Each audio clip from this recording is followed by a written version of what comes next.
Hello दोस्तों, जब भी हम कभी बाहर खाने की सोचते हैं तब हम कई सारी चीजें खाते हैं जो कि मैदे से बनी होती हैं। फिर चाहे वह समोसा हो, चाउमीन हो, बर्गर हो या मोमोज। मैदा आज के समय कई सारी खाने की चीजों में मुख्य रूप से उपयोग हो रहा है। लेकिन क्या आपने कभी सोचा है कि आखिर मैदा किस चीज से बनता है और इसे फैक्ट्री में कैसे बनाते हैं? तो चलिए जानते हैं इस कमाल की वीडियो में कि मैदा कैसे बनता है। इसलिए वीडियो को एंड तक जरूर देखिए।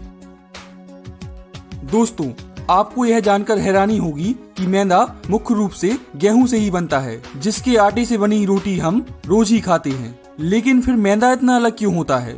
इसे समझने के लिए आपको गेहूं का स्ट्रक्चर समझना पड़ेगा। एक गेहूं के दाने के 3 हिस्से होते हैं। गेहूं की सबसे ऊपरी परत को ब्रेन कहते हैं। इसमें फाइबर और मिनरल पाए जाते हैं। गेहूं के बीच वाले हिस्से को एंडोस्पर्म कहते हैं। इसमें मुख्य रूप से कार्बोहाइड्रेट और प्रोटीन होता है, स्टार्च और ग्लूटेन के रूप में।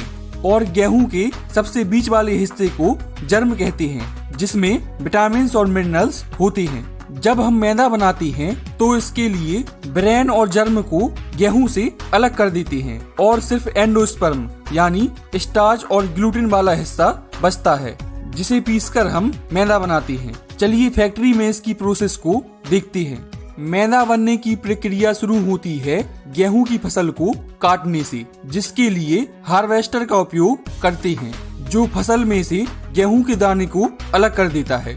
जिसके बाद गेहूं को बोरियों में भरकर ट्रक या ट्रैक्टर में लोड करके फैक्ट्री में भेजते हैं। फैक्ट्री में गेहूं को डंपिंग या इनटेक पॉइंट पर खाली कर लेते हैं, जिससे गेहूं जाली से होता हुआ अंडरग्राउंड भंडार में जमा हो जाता है। वहां से सैंपल लेकर सबसे पहले इसकी लैब टेस्टिंग की जाती है और जिसके द्वारा गेहूं में नमी, प्रोटीन, ग्लूटेन, मिनरल्स आदि की जानकारी प्राप्त की जाती है। इसके बाद अंडरग्राउंड भंडार से एक खास बकेट कन्वेयर द्वारा गेहूं को फैक्ट्री के सबसे ऊपरी सिरे तक पहुंचाया जाता है, क्योंकि ज्यादातर फैक्ट्रीज में टॉप टू बॉटम अप्रोच अपनाई जाती है, जिसमें ग्रेविटी का इस्तेमाल करते हुए अनाज ऊपर से नीचे आता है। ऊपर पहुंचने पर गेहूं को सबसे पहले क्लीनिंग प्रोसेस से गुजारते हैं, जिसके द्वारा इसे साफ करते हैं। सबसे पहले होती है प्री क्लीनिंग प्रोसेस, जिसमें इसे ड्रम सीव से गुजारते हैं। इसमें एक ड्रम की तरह घूमती हुई छन्नी लगी होती है, जो गेहूं में से रस्सी, प्लास्टिक, कागज जैसी बड़ी बड़ी चीजों को अलग कर देती है। इसके बाद गेहूं पहुंचता है ग्रेविटी क्लीनर में, जिसमें एक के ऊपर एक कई सारी तिरछी छन्नी लगी होती हैं और गेहूं ग्रेविटी के कारण धड़कते हुए नीचे आता है, जिसके द्वारा अन्य फसलों के दाने और डंठल आदि को साफ किया जाता है। जिसके बाद गेहूं एक फ्लो बैलेंसर से गुजरता है, जिसमें एक स्टोरेज टैंक भी जुड़ा होता है, जो गेहूं के आगे बढ़ने की मात्रा यानी फ्लो को कंट्रोल करता है। अब गेहूं को मैग्नेटिक डीस्टोनर से गुजारते हैं, जिसमें एक बहुत बड़ा इलेक्ट्रोमैग्नेटिक चुंबक लगा होता है, जो गेहूं में से लोहे यानी आयरन की चीजें जैसे कि नट बोल्ट, तार के टुकड़े आदि को अलग कर देता है, इन्हें चिपकाकर। इसके बाद अगले प्रोसेस में इसे वाइब्रो सेपरेटर में भेजते हैं, जिसमें वाइब्रेट करती हुई छन्नियां लगी होती हैं, जो लगातार हिलती रहती हैं, जो गेहूं में चिपके हुए डंठल, बाली और कई छोटी चीजों को साफ कर देता है। जिसके बाद गेहूं पहुंचता है डीस्टोनर में। इसमें खास प्रकार की वाइब्रेट करती हुई जाली लगी होती है, जो हल्की सी झुकी होती है और नीचे से हवा भी लगातार फ्लो होती रहती है। जब गेहूं इसके ऊपर से गुजरता है तो गेहूं में मौजूद पत्थर, कंकड़ और कांच के टुकड़े भारी होने के कारण नीचे बैठ जाते हैं और गेहूं हल्का होने की वजह से ऊपर आ जाता है और नीचे से आती हुई हवा इसे दोबारा मिक्स नहीं होने देती और इसे ऊपर ही बनाए रखती है, जिस वजह से जाली के संपर्क में मौजूद कंकड़, पत्थर के टुकड़े जाली के खास डिजाइन की वजह से ऊपर की ओर बढ़ने लगते हैं और गेहूं ग्रेविटी के कारण नीचे की ओर आने लगता है, जो नीचे साइड में एक तरफ आ जाता है, जबकि कंकड़ पत्थर दूसरी साइड कंटेनर में इकट्ठा हो जाते हैं। यह मशीन इतनी ज्यादा एफिशिएंट होती है जो कि छोटे से छोटे कंकड़ को अलग कर देती है बिना एक भी दाने को वेस्ट किए।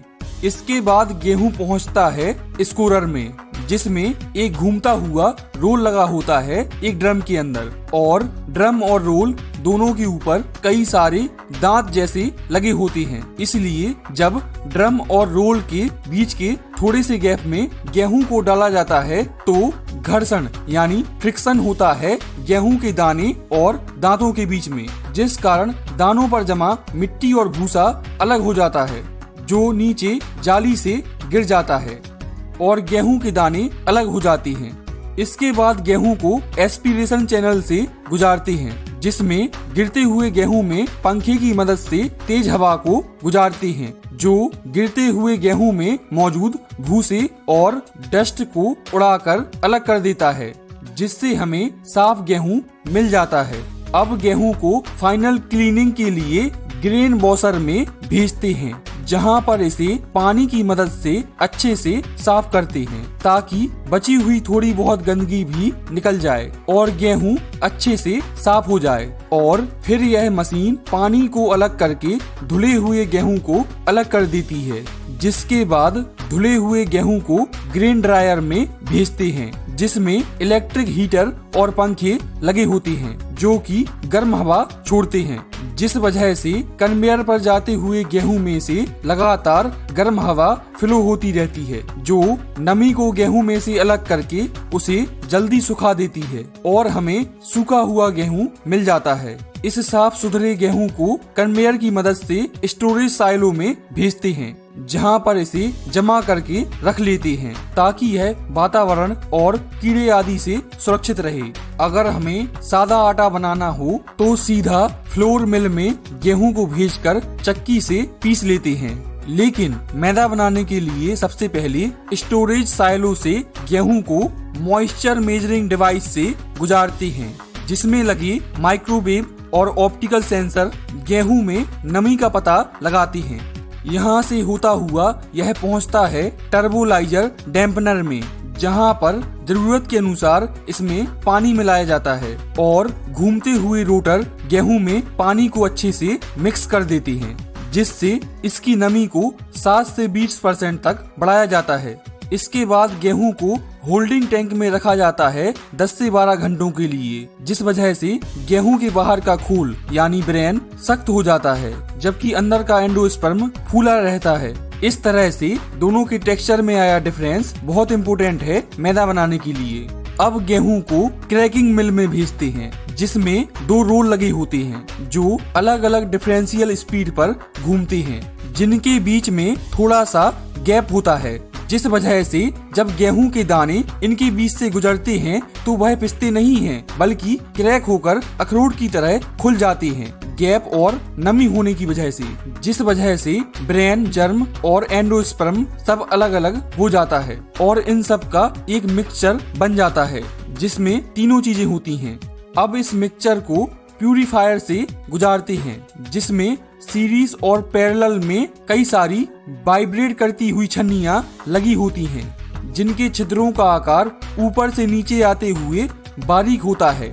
जब क्रश किए हुए मिक्सचर को फीडर से दिया जाता है तो वह हिलने के कारण पूरी छन्नियों पर फैल जाता है और गर्म हवा लगातार नीचे से दी जाती है, जो ब्रेन और जर्म को हल्का होने के कारण ऊपर उठा देती है, जबकि भारी एंडोस्पर्म नीचे रह जाता है। साथ ही गर्म हवा एंडोस्पर्म को सुखा भी देती है। अलग अलग हिलती हुई छन्नियों से गुजरते हुए साफ एंडोस्पर्म के टुकड़े नीचे इकट्ठा होते रहते हैं, जबकि ब्रेन और जर्म साइड में अलग होकर फिर से मिल में भेज दिए जाते हैं। नीचे इकट्ठा हुए एंडोस्पर्म के टुकड़े जो छन्ने के बाद हमें मिलते हैं, इसे ही हम सेमोलिना या सूजी कहते हैं, जो कि हलवा बनाने में इस्तेमाल होती है, जिसकी मदद से फिर आगे मैदा भी बनता है। मैदा बनाने के लिए सूजी यानी सेमोलिना को रोलर मिल में भेजते हैं, जहां पर इसे फीड रोलर की मदद से एक सा फैलाकर ग्राइंडिंग रोलर के बीच में पीसा जाता है और इसे ज्यादा बारीक पीसने के लिए सीरीज में लगे एक के बाद एक कई सारे रोलर के बीच में से पीसते हैं जब तक इसके पार्टिकल का साइज 200 माइक्रोन से कम ना हो जाए, जहां से फिर इसे प्लान शिफ्टर में भेजते हैं, जिसमें एक के ऊपर एक कई सारी बहुत ज्यादा बारीक छन्नियां लगी होती हैं कई सारे बॉक्सेस में, जो लगातार हिलती रहती हैं काउंटर वेट मैकेनिज्म के कारण।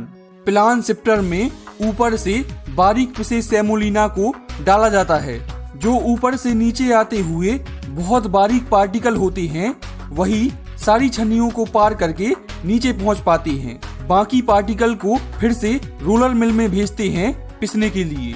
सबसे आखिरी में छन्ने के बाद जो आटा मिलता है उसके पार्टिकल का साइज 10 से 100 माइक्रोन के बीच में होता है। इसे ही हम मैदा कहते हैं।